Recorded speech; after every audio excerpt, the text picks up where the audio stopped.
ஆண்டவர் இரட்சகருமாகிய இயேசு கிறிஸ்துவின் இனிய நாமத்தினால் உங்களுக்கு என்னுடைய அன்பின் வாழ்த்துக்கள். இந்த காலை வேளையிலே நாம் தியானிக்கும்படியாக தெரிந்து கொள்ளப்பட்ட வேத பகுதியானது சங்கீதம் 32:8.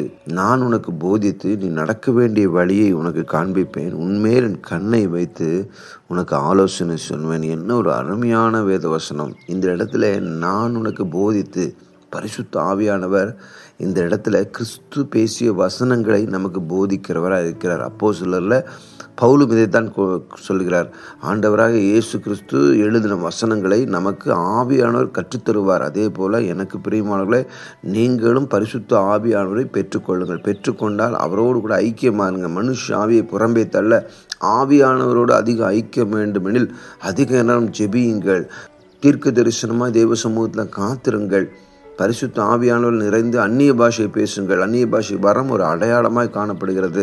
எல்லா வரங்களை காட்டிலும் கனியை அதிகமாய் நேசியுங்கள். உங்கள் வாழ்க்கையில் கனி தருவதற்கு என்னெல்லாம் தடைகள் இருக்கும், அந்த தடைகள் எல்லாவற்றையும் பரிசுத்த ஆவியானவர் கொண்டு நீக்கி போடும்படியாக செய்வீங்கள். பரிசுத்த ஆவியானவர் உங்கள் மேல் அசைவாடி தேவையில்லாத ஒழுங்கில்லாத காரியங்கள் நீக்கிவிட்டு வெளிச்சமாய் வீச அவர் உதவி செய்வார். கண்களை மூடி ஜெபிப்போமா? அன்பின் பரலோக பிதாவே, நான் உனக்கு போதித்து நீ நடக்க வேண்டிய வழியை காண்பிப்பேன்னு சொன்னீங்க ஆண்டவரே. நான் நடக்க வேண்டிய வழி இதுவே, இதன் வழியை நடவுங்கள்னு சொல்லுகிற சத்தத்தை கேட்கும்படியாக நானே வழியும் சத்தியமும் ஜீவனுமாய் இருக்கிறேன்னு சொல்லி என்னை நடத்துங்க. என்னை முழுமையாய் அர்ப்பணிக்கிறேன். பொறுப்படுத்திக் கொள்ளுங்கப்பா, பாதுகாத்துக் கொள்ளுங்க.